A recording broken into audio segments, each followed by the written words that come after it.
आदरणीय बंधुओं, माताओं व मेरी प्यारी बहनों, राधे राधे। आपका हमारे इस YouTube चैनल पर बहुत बहुत स्वागत है।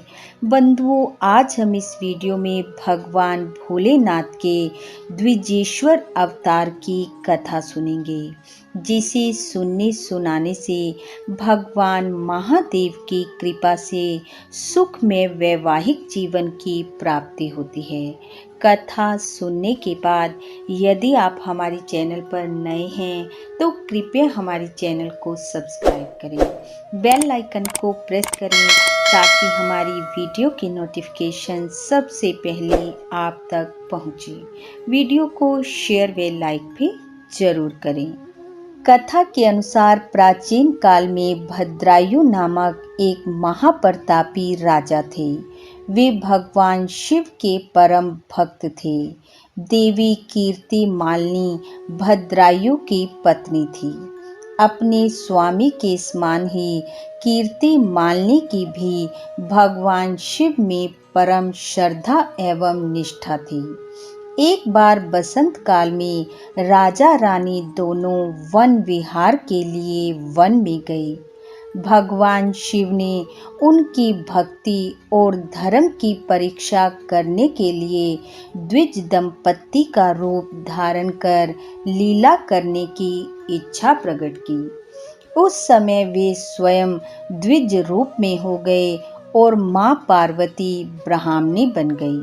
द्विज दंपत्ति उस वन में उसी स्थान पर आए जहां राजा भद्रायु और रानी कीर्ति मालिनी सुखपूर्वक बैठे हुए थे।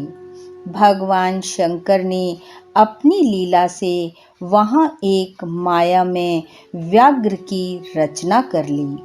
अब भगवान शंकर ने लीला दिखानी प्रारंभ की। भगवान शंकर और माता पार्वती द्विज दंपत्ति के रूप में व्याघ्र के भय से भाग रहे थे और उनके पीछे व्याघ्र भयंकर गर्जना करते हुए आ रहा था। वे दोनों अरे कोई है, बचाओ बचाओ, इस प्रकार चिल्लाते हुए वहां पहुंचे जहां राजा भद्रायु स्थित थे। वे दोनों राजा से अपने प्राणों की रक्षा करने की प्रार्थना करने लगे। उनके दुख भरे स्वर को सुनकर और भयंकर व्याघ्र को उनके पीछे आते देखकर जब तक राजा भद्रायु धनुष पर बाण चढ़ाते, उतने ही समय में उस तीक्ष्ण दांतों वाले व्याघ्र ने ब्राह्मणी रूपधारी पार्वती को दबोच लिया। ब्राह्मणी रोती चिल्लाती रह गई। राजा ने अनेक अस्त्रों से व्याघ्र पर प्रहार किया, किंतु उसे कुछ भी असर नहीं हुआ।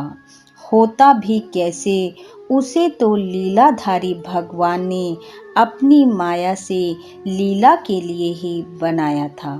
वह व्याघ्र ब्राह्मणी को दूर तक घसीटता ले गया। राजा भद्रायु के सभी अस्त्र शस्त्र व्यर्थ साबित हुए। ब्राह्मण रूपधारी भगवान राजा के क्षत्रियत्व को बहुत प्रकार से धिक्कारने लगे कि उनके रहते उसकी पत्नी को व्याघ्र हर ले गया। जो शरणागत की रक्षा ना कर सके, उसका जीना व्यर्थ है। यह सुनकर राजा के मन में अत्यंत ग्लानि हुई।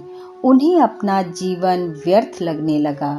अतः उन्होंने प्राणों के त्याग करने का निश्चय किया और वृद्ध ब्राह्मण के चरणों में गिरकर वे क्षमा याचना करते हुए कहने लगे, हे ब्राह्मण देव, अब मेरा जीवन व्यर्थ है।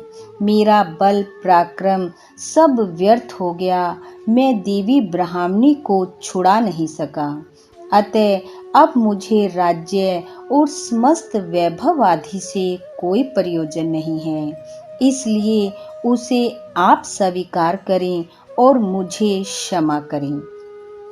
इस पर लीला रूप वृद्ध ब्राह्मण ने कहा, अरे राजन, मेरी प्रिय ब्राह्मणी नहीं रही, इसलिए मेरे लिए सारा सुख उपभोग व्यर्थ है। यह तो वैसा ही है जैसे अंधे के लिए दर्पण देखना व्यर्थ होता है। यदि आपको देना ही है तो मेरी स्त्री नहीं रही, इसलिए आप अपनी स्त्री मुझे दे दें, अन्यथा मेरे प्राण शरीर में नहीं रह सकते।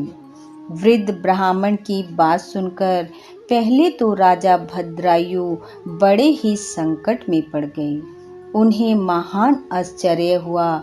वे कुछ निर्णय करने में समर्थ नहीं हुए, किंतु दूसरे ही क्षण उन्होंने निश्चय किया कि ब्राह्मण के प्राणों की रक्षा न करने से महान पाप होगा। अतः उन्होंने पत्नी का दान करके अग्नि में प्रवेश कर जाने का निर्णय लिया।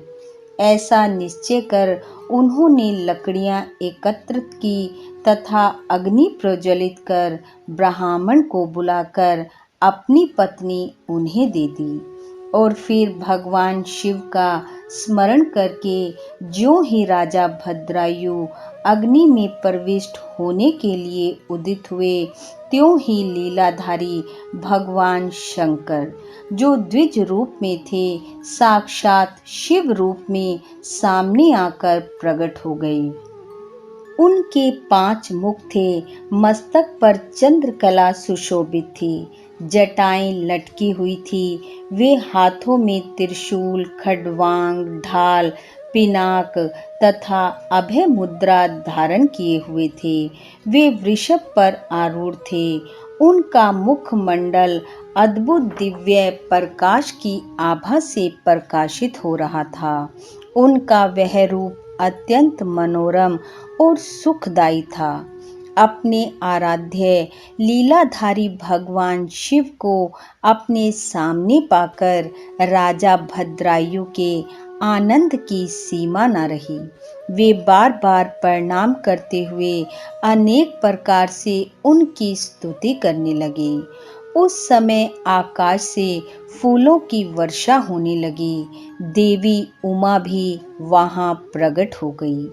राजा के महान त्याग और दृढ़ भक्ति से प्रसन्न होकर भगवान शिव ने भद्रायु को लीला का रहस्य समझाते हुए कहा, हे राजन, मैं ही तुम्हारे शिव भाव की परीक्षा लेने के लिए द्विज रूप में अवतरित हुआ था, और वह वृद्ध ब्राह्मणी भी और कोई नहीं, मेरी प्रिय ये देवी पार्वती ही थी।